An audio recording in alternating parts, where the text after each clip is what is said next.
Hello, everybody. So, I hope everybody's doing well. We'll chit chat for a second here. People are getting on, and some people may just watch it on the replay because it was a last minute thing. Hope everybody's doing well. The puppies are doing awesome. They're over there. So I want to talk about flea and tick options. It's a very, very hot topic, and there are several different categories of ways you can treat flea and tick or prevent. The most common type, and what we all grew up with, was chemicals, and I grew up like that's just what you did. You monthly did heartworm, flea and tick, and it was just that's what you did. And then a lot of information has been coming out in the last years about the toxicity of it, the dangers of it, the adverse effects of it, and the deaths from it. And so I pay to be part of a group with a holistic vet, Dr. Karen Becker, who I deeply respect, and then also Rodney Habib, he's all into animal natural health. I respect him a lot. He has a thing called Inside Scoop, and then I pay for a special membership, and that's where most of this is from. And the reason they have it where it's paid is because some people get really upset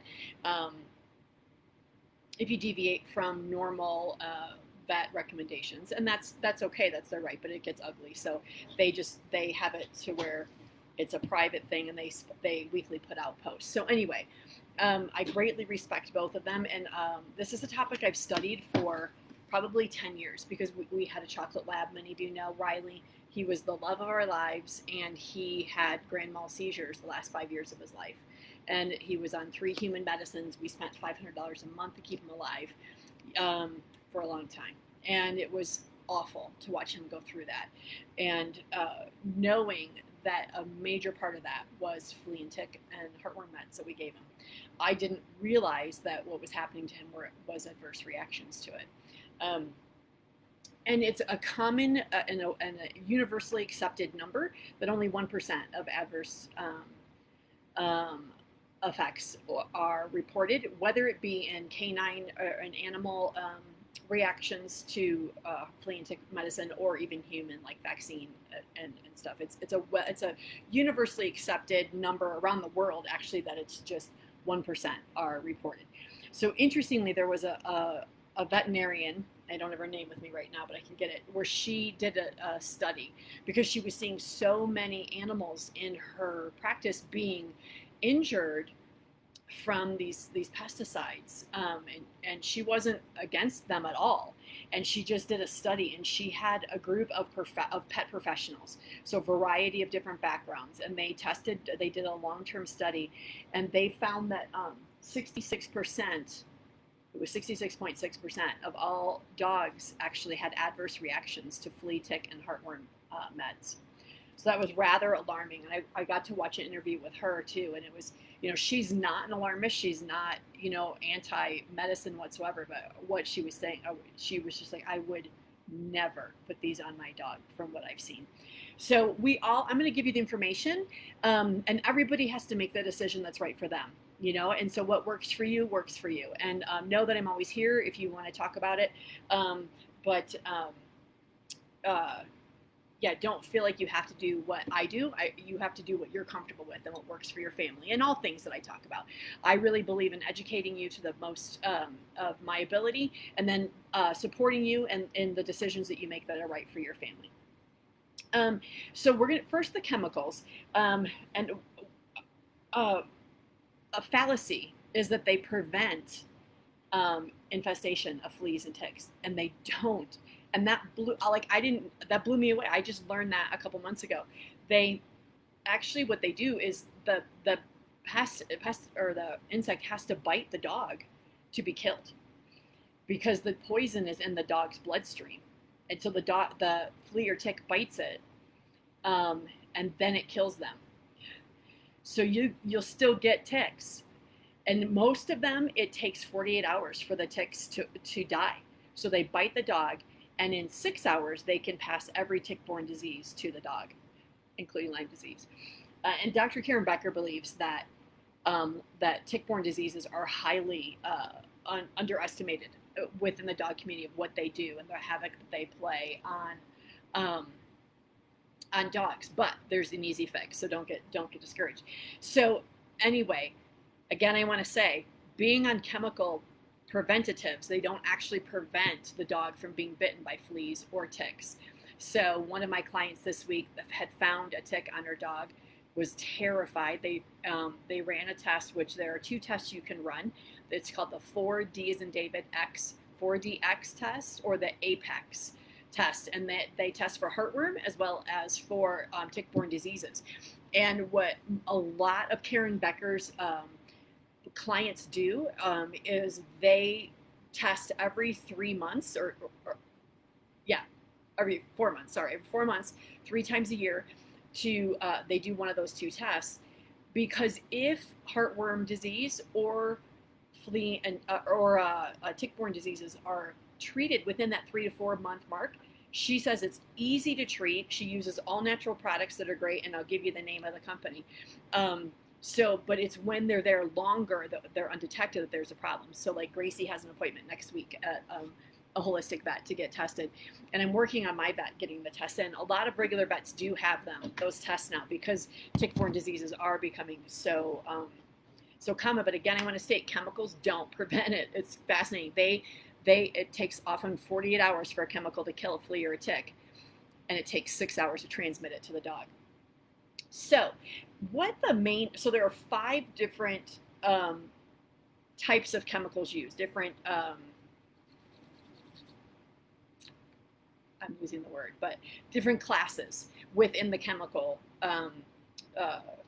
category.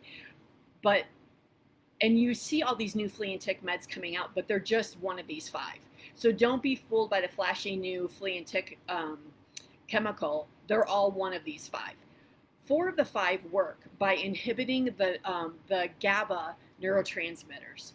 And the GABA neurotransmitters are created in the mind, or are in the brain, and they're part of the nervous system. They're an incredibly important neurotransmitter that we have. It affects how our cells communicate with each other. And these pesticides are designed to go to the GABA neurotransmitters within the brain, and wreak havoc. And that's how they kill the insects. So they attack the nerve cells, and they permanently bind to the nerve cell, causing extreme overstimulation of it to the point that they tremor, seize, become paralyzed, and die. Like, that's what they do to insects. That's how they kill them in 48 hours. But that's also what it does to our animals. Now, they're bigger, and it's not killing them instantly, but that is attacking the nervous system of our dogs every time we put it on them. Interestingly, the top 2 forms of chemicals are found in 98% of fresh water. And this was a study that they did in England in 2016. 98% of fresh water had it, because farmers are also using these on their crops, or dogs are going swimming in the fresh water. And it's killing the bees and the insects in our world, which, you think, well, the world with less bees is great, but that affects the entire ecosystem. So it's super interesting. It's a hotly contested topic. Another thing that's happening is insects are becoming immune to these pesticides because they've been used for so many years. And we're talking millions upon millions upon millions of pets are having them applied to them or given to them orally every single month around the world. So it's greatly affecting our ecosystem, which is interesting. The job of the GABA neurotransmitter is to calm people and animals, and prevents anxiety. When these neurotransmitters are attacked, it causes behavioral problems, unruly behavior, and personality changes in dogs and humans and cats. An angry cat is not a good thing. So what they do to insects, they do to us too, just on a smaller scale. And they found that many children are being exposed to it in the womb. They were testing the umbilical cords, and they cause developmental defects, heart deformation, muscle tremors, and memory loss in children. I thought that was scary and fascinating. Um, okay, so there are 5 types of chemicals. Whatever chemical you're using, it belongs to one of these 5 subcategories. So there's I'm gonna say them wrong. These are big words. Neonicotinoids, Neonicotinoids, and they are either a pill or topical. They come in both forms. This is the largest group of products, and there is the largest amount of them in the environment. Interestingly, these again are GABA. They act on the GABA system.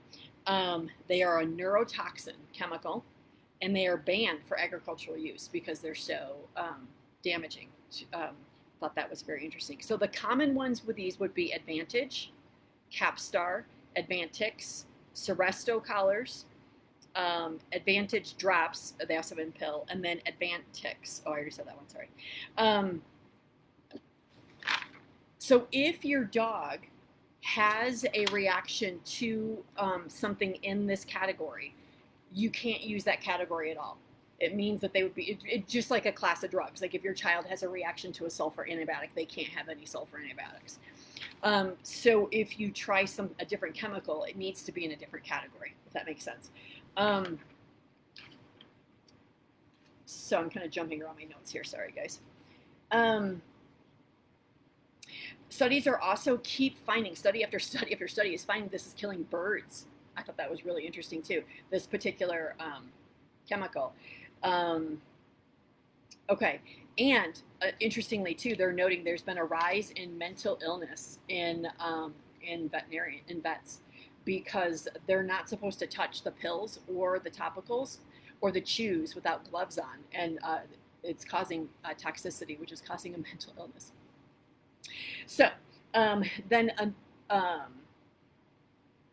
what these do is they overexcite the nervous system, which quickly kills. And I'll read you some of the common side effects at the end, but like seizures are a big effect of that. Okay, then the second class within chemicals is called phenylpyrazoles. Phenylpyrazoles. PHENYLPYRAZOLES. It's the number one thing prescribed. It's Fipronil and Frontline, which are topicals, and those are really popular. And that Fipronil is the one that was found in 98% of fresh water. So here are the common flea and tick meds that are from this category. As I said, Fipronil, Fipronil, Frontline, Barricade, Easy Spot, Effipro, Fiprogard, Sentry, Parastar, Pet Armor, Pronil, and there's more, but those are the main ones. And a lot of these you'll see when you walk into pet stores. They're knockoffs of, the main thing in this is Frontline, and all the others are knockoffs of that in this line. Again, it affects dogs' neurotransmitters, causes cognitive and behavioral issues frequently in dogs. Okay, these are the most common symptoms of poisoning from these, of toxic poisoning from these chemicals. Uncoordinated movements, hyperactivity, tremors, shaking uncontrollably, cramping, like sudden extreme muscle cramping, convulsions, abnormal gaits, seizures, aggression. And this is on the rise where we're seeing that in dogs, where the aggression comes in, also from especially the rabies vaccine. Nausea, loss of appetite, vomiting, abdominal pain, agitation, weakness, local skin irritation. And this is what happened to my dog. I was using Revolution, a topical, and it was giving him chemical burns. And I was like, why are you being such a baby? Like, this was 15 years ago. I was like, what's the matter? Everybody takes this. Just, man up. And he would and it got worse and worse. I did it like 3 months in a row, and finally was he literally ran crying. I was like, I can't do this. And interesting, one of my puppy parents contacted me and said that their at that time 9-month-old puppy from me was getting skin burns from Revolution. So that is an adverse effect, which means that whole drug class is off limits for that dog. And I believe that that's a huge part of what gave Riley seizures. Okay, so local skin irritation is also a symptom, itching, burning, redness, and these affect the liver, kidneys, and thyroids in rats, like in studies they've done, like dramatically affect those organs. Okay, the third class is the Spinosads, and the most common in this are Trifexis and Comfortis. Dr. Karen Becker said if there was a class she had to use, it would be this class, and she would use the Comfortis. They actually, it's an oral dosing.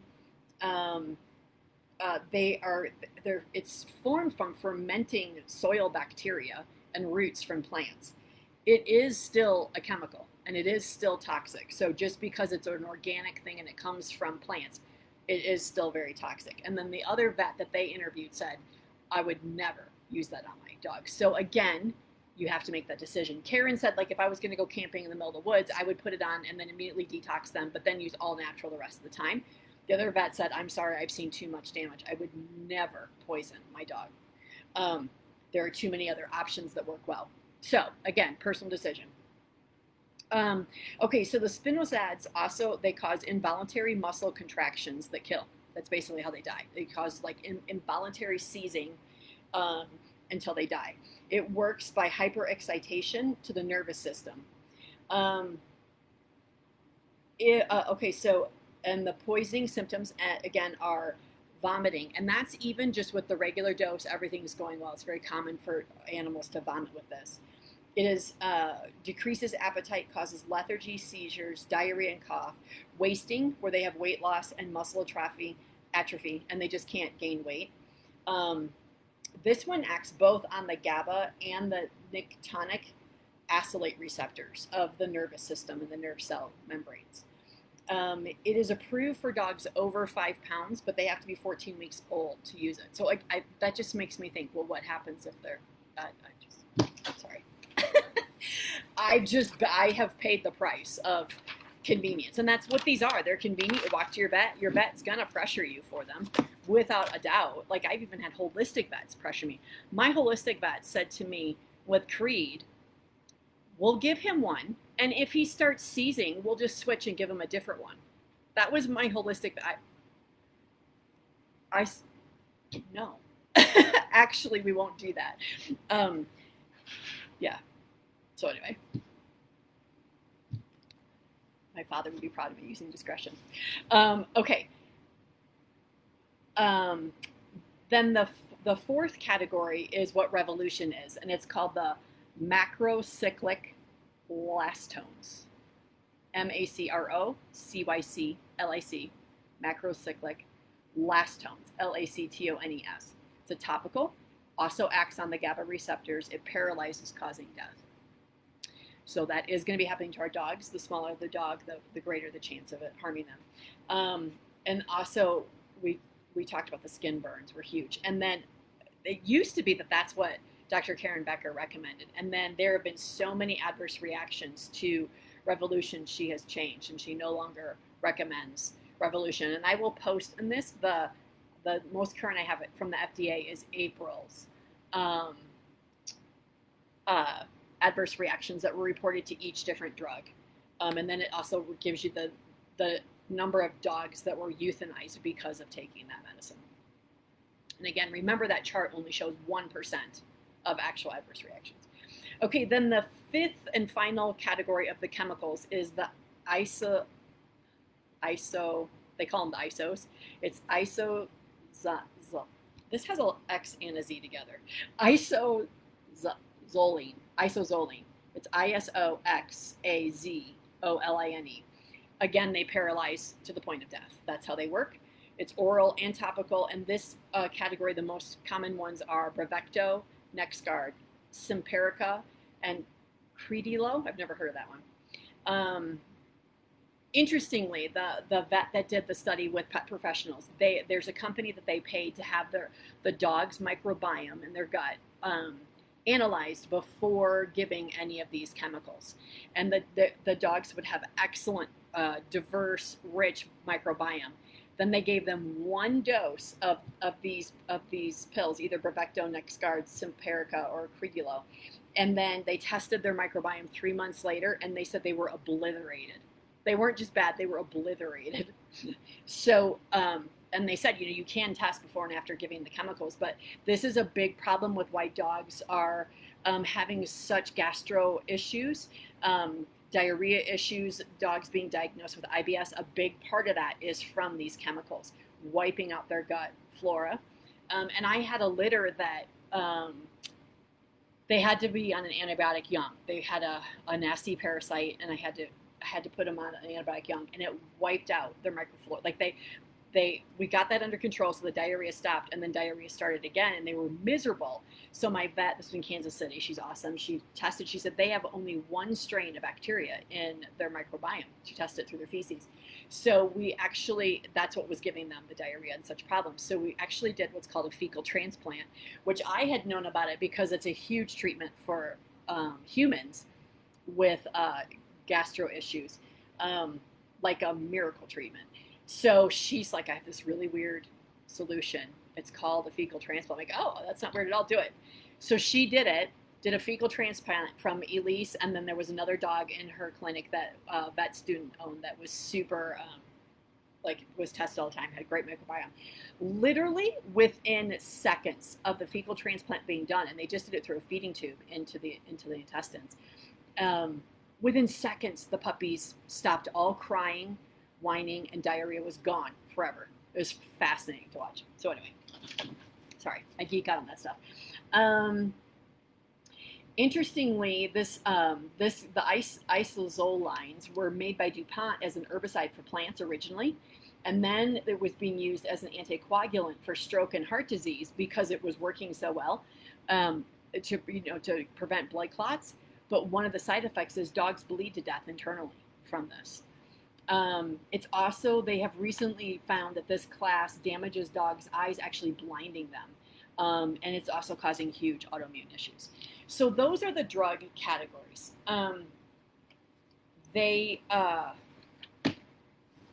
Again, pests and insects are becoming immune to them.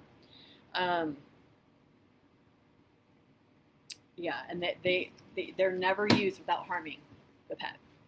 So if you do use those, immediately detox them. And I'll do another live on detox and different ways to detox. And but yeah, that's if you do monthly do this, you do need to detox. And the thing that Dr. Karen Becker said, she said, listen, in vet school, vets are taught to treat year-round, no matter where you live, for heartworm, fleas, and ticks. And that's just not necessary.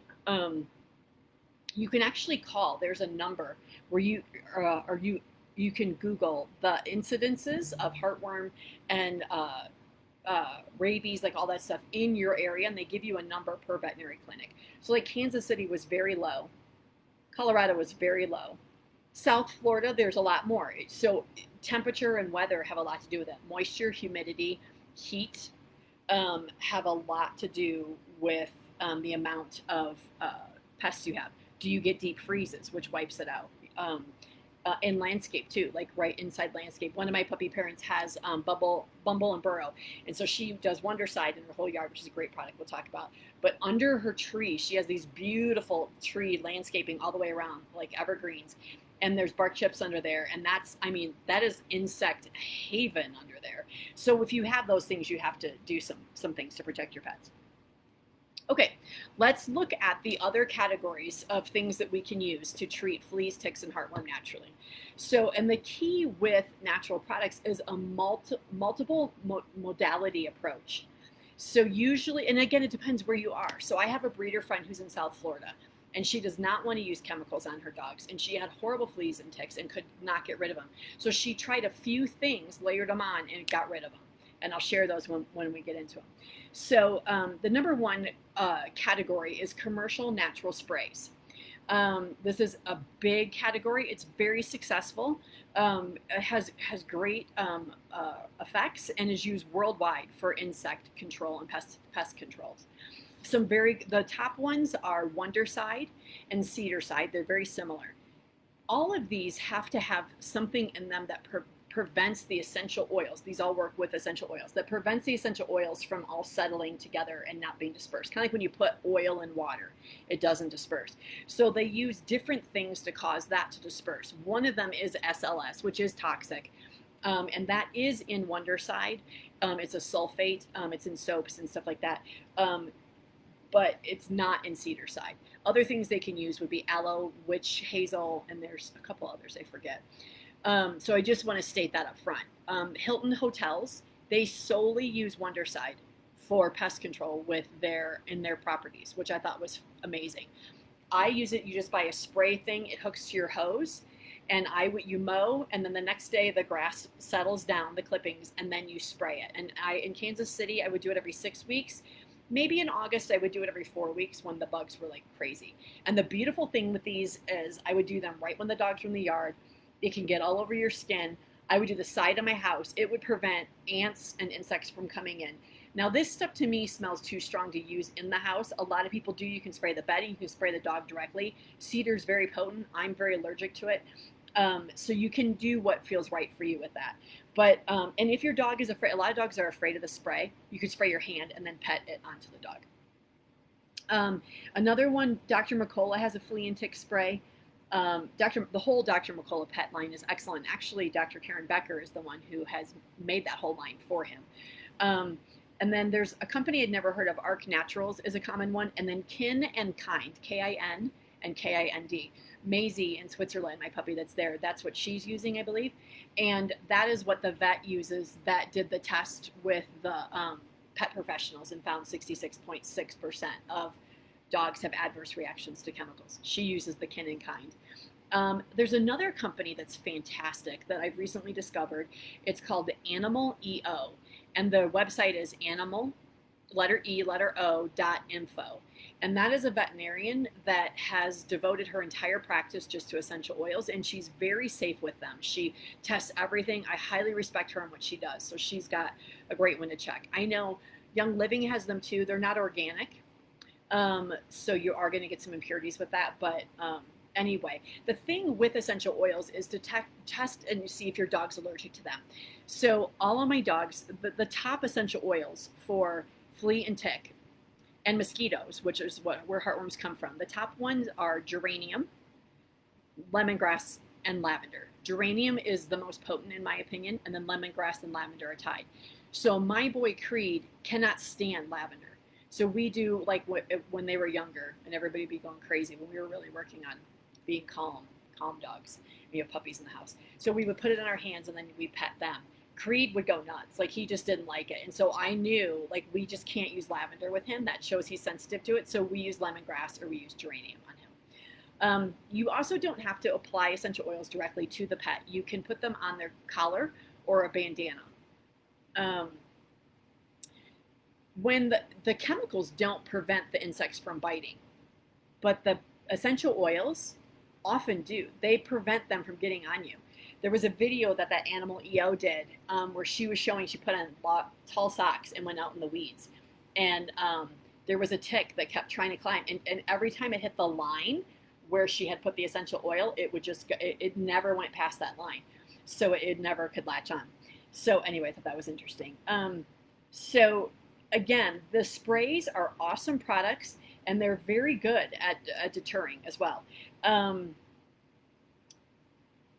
Okay, and so most common, she says, contain geranium, lavender, citronella, which that stuff is potent, man. If you're allergic, you're allergic. Lemongrass, cinnamon, cedar oil, lemon eucalyptus, or peppermint. And I know another one that she uses, Dr. Karen Becker has her own DIY spray, and I think I've posted it in the group before. And she also uses catnip oil. And so for people that have sensitivities to essential oils, she recommends her homemade mix, which you could also just Google, Dr. Karen Becker DIY flea and tick spray.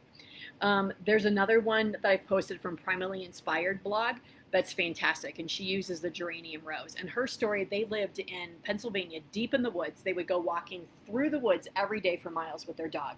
They would be covered in ticks, no matter what chemical they were putting on their dog. And then they discovered that her holistic vet said to use Geranium Rose. And this is the one I like the best. It's from Numa.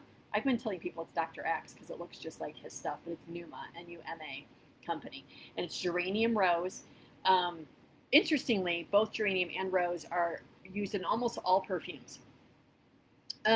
So anyway, they started using Geranium Rose, she would just put a drop on her dog's collar and at the base of her tail, and they would go on their hikes in the woods. They never had a flea or a tick after that.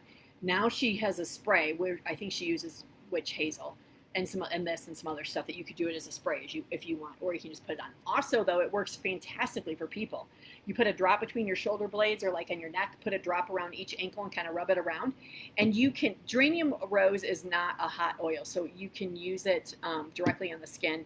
You can put it in a little bit of, say, coconut oil or olive oil as a carrier oil. That does not dilute the power of the oil. It keeps you from having like skin burns. But again, this is a very safe oil, but that'll also spread it around more. Do not use this when the Japanese beetles are out. Japanese beetles love rose bushes, and I learned the hard way. I had it on. It worked great all summer. We had no-see-ums in Kansas City. You couldn't see them, and they bit. They were like gnats, and they would get in your skin. They were horrible, and it worked great for that. And I was in my front yard talking to my neighbor one time, and I was being dive bombed by probably 50 different. And I mean, they were hitting my head, and those things are nasty. I freaked out. My neighbor about peed her pants laughing at me. So when it's Japanese beetle season, use lemongrass or lavender. I like lemongrass the best, actually, next to this. Okay, I'm just making sure I'm not skipping anything. Oh, and another thing, if you have hypersensitive pets, Dr. Karen Becker said neem oil, Neem oil, and catnip oil are great. Neem is fantastic. If a dog has seizures, avoid neem. I learned that with my Riley. But if they don't have seizures, it doesn't cause them. But if they do have them, it can trigger them. So all of these work great. They're highly effective. The quality of the essential oil is extremely important. If you just go into Whole Foods and buy an essential oil, it's junk. It's filled with, it can be like 1% the essential oil, and it can be filled with everything else. They don't have to disclose what's in it. You want, if possible, organic and therapeutic grade. So I did Young Living for years for our family. Young Living is not organic. It's therapeutic grade. Same with doTERRA. Young Living claims their small ones, the 5 ounce, are all organic now. I forget what they call those. The 5 ml bottles are all organic, but the 15 are not. Dr. Axe has wonderful essential oils, AXE. He has a Geranium Rose, I believe, and then he doesn't do lemongrass anymore, which broke my heart. But this Numa company is great, and it's inexpensive, and it's so therapeutic grade, meaning it doesn't have junk in it, and then organic. Very important for yourself as well. When I was going through my autoimmune issues, the lady came in to do environmental testing in our home, and she saw the essential oils in my cabinet. She said, that could be the source right there. So, which it wasn't, because mine are all pure. But find where I'm at, sorry. Okay, so category 1 is sprays and essential oils. Don't spray in the faces. Make sure you're spraying it very, very well. And if you're using for your cat, it has to be a cat-specific spray. That animal EO info is great. And then she also recommended a company called some like Crazy Cat Ladies, Two Crazy Cat Ladies company. But they've got great stuff, and it also works on dogs. Okay, category 2 is going to be collars and tag deterrence. So the fastest growing category is amber dog collars. It's an amber stone. They say take them off at night because they don't want to dig them into the dog's neck when they're sleeping. The bigger the stones, the better, and you do not want them smooth because that removes some of the property that kills the insects. There are many fake ones out there, and Rodney Habib used these for 12 years on his 2 dogs and never had a flea or a tick. Which I think is crazy. So the company he used was called Amber Crown, AMBERCROWN, and there's another legit company called Amber Tick. He said you can also Google how to tell if your Baltic amber necklaces are real or not, and there's like simple tests you can do with water to know if they're legit or if they're scam, because I guess there's a ton of scams out there. You want the raw stones, bigger stones better, not smoothed out. Yeah, Rodney swears by him. Karen said the same. She said she has so many clients that use them and swear by him. Okay, the second thing is a shoe tag called Pet Protector, and releases a frequency that and magnetic waves that apparently don't affect the dog but do affect the pets. Kind of like if you've seen those plug-in things for mice and they release a frequency. There are 50 million tags sold. So she said she has tons of clients that use these and swear by them. I would just be concerned, is it altering the dog's electrochemical frequencies? Maybe not. I don't know. And she said, listen, people love them. So it's called Shoe Tag. And I think it's called Pet Protector. And then another one is called Bug Zone. It's a tag, I believe. Texas University and Texas A&M studies show it has 80% efficacy. So it worked really well. And it works because bugs have different frequencies and they're built into the tags. And so it throws them off. And I guess it has a money back guarantee. So she hadn't tried them, but she said people love them. Another thing a lot of people do is called nematodes in your yard. And they're basically larvae that don't harm earthworms or bees or anything like that, but they will eat the fleas and the ticks. And people swear by them. You can order them, or you can buy them at a local garden center. You're supposed to put them on twice a year in your yard. Dr. Karen Becker recommended getting them locally because some of the places where you order them, they were coming dead, which I haven't heard that anywhere else but her, but she hears from a lot of people. So like garden shops have them. And you apply with it's a moist, damp ground, and it doesn't harm pollinators or earthworms. People swear by them. Diatomaceous Earth is another one. It has to be food grade. It cannot be pool grade. They're great inside and outside. And Mccola Pets sells one that has neem added into it. I actually have it somewhere. I don't know where. But these are fantastic. What it is it's crustacean shells from sea urchins. Microfine. So it doesn't hurt us at all. It dries our skin and it dries pet skin out. But and she does not recommend using it internally because it has a lot of silica, and too much of that can wreak havoc on a dog's body. A lot of people do use it internally, but she does not recommend that. So what it does is when they crawl across it, it cuts them up and they bleed to death and die. But it doesn't affect us or the dogs at all. I've used it under bushes. I've used it around my house. It's great stuff. You also have to be really careful that dogs don't inhale it. It's kind of like powdered sugar. So I used to put it on Riley with a powder puff, like a makeup powder puff. And you just have to be really careful you or the dog don't breathe it in because that can cause pneumonia or serious problems. Also, interestingly, Diatomaceous Earth, I have a recipe I make my own face powder. Not that I can use it because I can't wear makeup because of the autoimmune stuff going on. Someday, I promise, I'll have makeup on again. And it's the best dry shampoo I've ever used, that face powder I make. It's Diatomaceous Earth, and it's, what is the flower I mix it with? I can't remember at the moment. Always on the tip of my tongue. I use it. It's an edible flower. I can't think of it. Anyway, if you want that recipe, let me know. And again, with the Diatomaceous Earth, make sure it's one with third-party testing, that it's food grade, not pool grade, because that third-party testing, there's a lot of fake ones out there. Okay, third category, we've talked about chemicals. We've talked about, should be the fourth category. We talked about natural sprays and essential oils, collars and tag deterrents. And now we're going to talk about, sorry. There's still more in category 2. Collars and tag deterrents. There's a thing called Bug Zone that we talked about that they said there's an 80% efficacy and it releases radio waves. No, I did all those. I'm sorry. Lost my head. Okay. Next category, oral supplements. So the number one and this is highly contested. Okay, Carly said, fun fact, Wondercide works well on humans. It does. She carries small one in her bag. Absolutely. 100%. Yeah, when I would get ants in Kansas City, nothing. I'm telling you, ants in Kansas City, they are like serious. Because the rain is so drenching, they come out. Like you'll have 1,000. You have none, you turn around, there are 1,000 ants in your kitchen. And nothing works for them. There's one ant trap that works. But I would just spray Wondercide all the way around. And I would just put essential oil and they would be gone. Okay, so the oral supplements, the most highly contested, just go ahead and type in garlic on Facebook and then watch the knives come out. People are like, you're killing your dog, they're toxic. Okay, so there was a study done, and let me get to that where all this bad information about garlic comes from. They did a test where they were feeding dogs 25 garlic cloves a day, whole garlic cloves a day, for like a week. Yeah, for a week, and it messed up their blood levels. Funny story, my husband, he's the classic, if it's good, let's do more, make it better, right? More is good, more is better.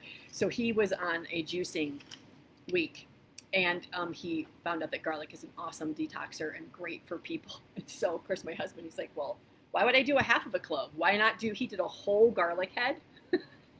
And we were trying to sell our house at the time. And my husband's 6'4". He's a linebacker build. Like, nothing affects that man. Like, nothing affects that man. And camera in the corner, he's leaning against the wall. He's like, I don't feel so well. Pouring sweat. I mean, he looked like death in a body standing up. He smelled so bad. It was awful. So garlic in high doses is never a good idea for anyone. More is not better, John Glover. He knows that now. So, but with pets, it's very effective. It's very good for them. And Karen has a dosage chart for it as well. And I'm going to write myself a note that I will post that on there. So the best way to do it is fresh garlic, because it's the allicin that works. Okay. And the allicin, as soon as a garlic clove is cut, the allicin begins diminishing. So they said if it's in powdered form, it does nothing like what real garlic does. Garlic toxicity, I'm going to post.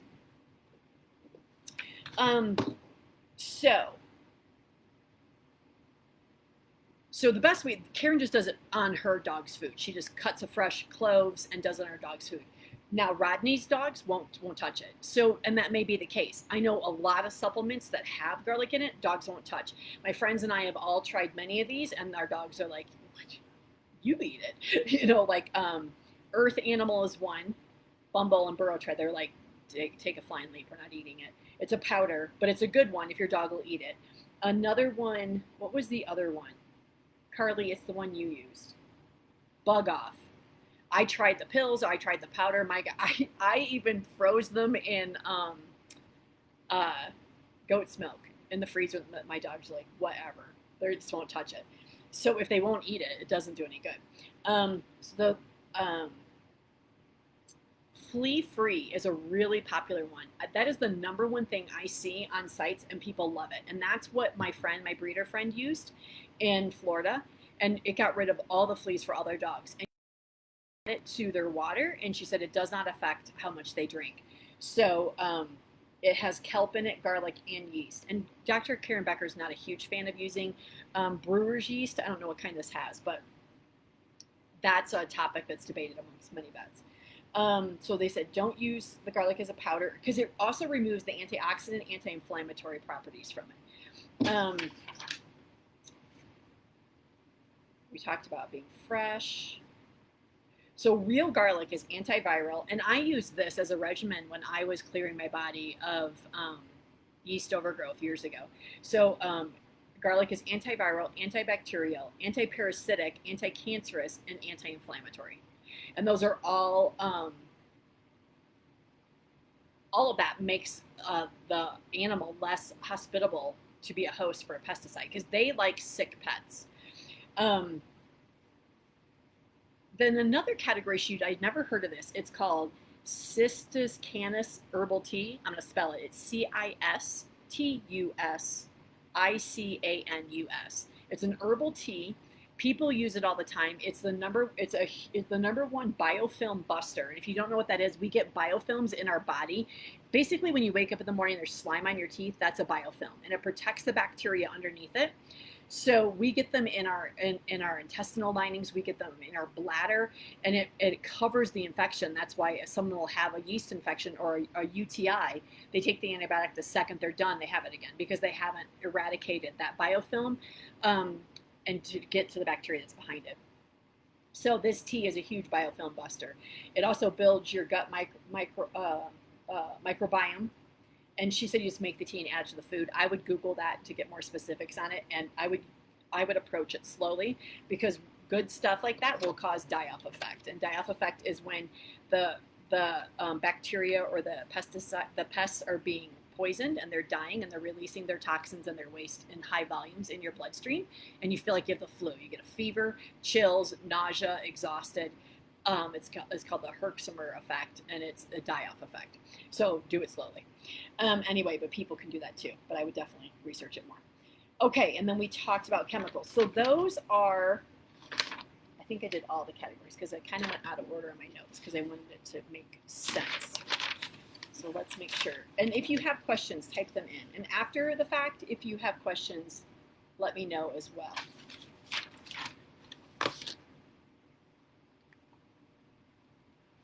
We talked about that if there's an adverse reaction in any category, then that whole category is off limits for your dog, and then you want to try and detox them with the chemicals, and go to a holistic vet, or a well-respected. Not all holistic vets are good. Some of them, they'll say they're holistic vets and they're not, or some of them are just off their rocker. I'm just going to be honest. Carly says she literally covered bug off in green tripe, which is pure gold, and Henry spit it out. That's hilarious. Tripe is like, that's the inside of cow intestines. Like, that is gold to dogs. And yeah, Henry spit it out. Yeah, if they don't like it, you can't get them to eat it. That's hilarious, Carly. Okay, so a thing to remember as well, if you have a horrible infestation of fleas and ticks, you can do diatomaceous earth in your carpet. You can do Wondercide spray. There are so many modalities you can do. But there may be a time where you do need to use a chemical, and then just detox. But also remember that these are very powerful chemicals. They are so strong that they're causing great damage to our environment. They kill ticks sometimes in 2 hours. But they will cause toxicity, which will cause sickness and disease down the road. You may not see it right away. So just know that. I don't want to be a fear monger or shame anybody, but just know that. We've already covered this. Okay. So what I am now doing is what Dr. Karen Becker said most of her clients are doing. Because heartworm meds are the same. They're very, very toxic. I am detoxing my dogs, which we're going to do another live on that, and doing that twice a year, because then they're not hospitable to pets, because that makes their organs function well. And I'm strengthening their immune system with the products I use. And I know Carly's using this and saying she's loving it. Heartworm Free is what that stands for. Amber Naturals, this company is amazing. Call them, talk to them. They are fantastic. They'll walk you through everything. But you use it 1 week on, 1 week off. And this, and then any of the detoxes, they make your pet less susceptible. What Dr. Karen Becker again is saying, a lot of her clients are doing nothing. I would still do the Heartworm Free, or I would do the essential oil, because they're great. And then they're testing their dog with a 4DX test or an Apex test every 4 months. And then treating heartworm or Lyme's disease or tick-borne diseases is easy, according to Dr. Becker. And she uses a company called Nutrametics, Nutramatics, to treat.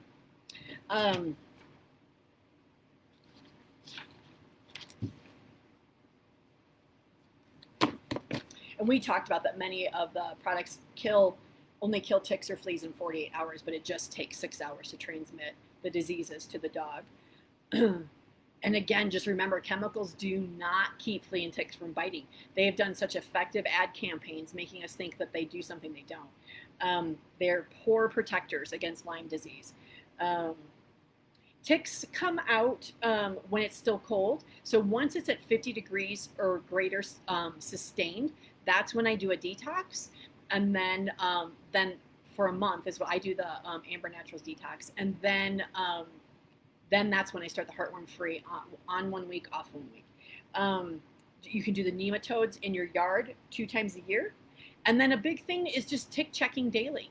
When your dog comes in, they like face, ears, armpits, tail.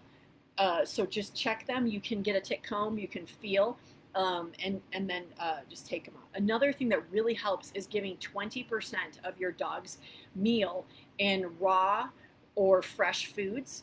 I use dehydrated raw. I use treats that are dehydrated raw. Vital Essentials are a big one I use with my mamas, and these are what I usually throw over the balcony to my dogs. when they're done in the yard. I use the mini nibs.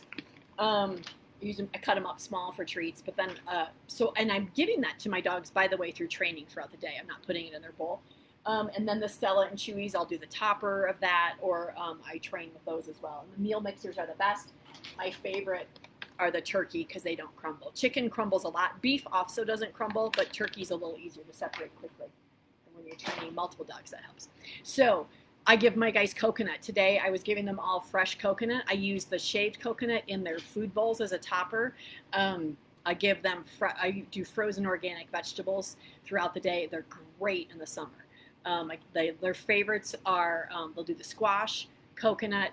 They do broccoli. They do cauliflower, florets. Those are their favorite. You can do green beans. Don't do too many. It can cause gastric issues. And carrots or green beans. And interestingly, the baby carrots, those are chemically treated. I just learned that. So you want the big whole carrots. All right. I hope that helps. Yeah, there's such paranoia, and my poor family that they thought their dog had the possibility of having tick-borne disease this week, and it's very rare actually that these guys are getting Lyme disease. So just be smart, ask questions, and feel free to email or text or call. I'm happy to walk you through and help you pick what's right for you. I hope this has helped, and we'll talk to you guys later.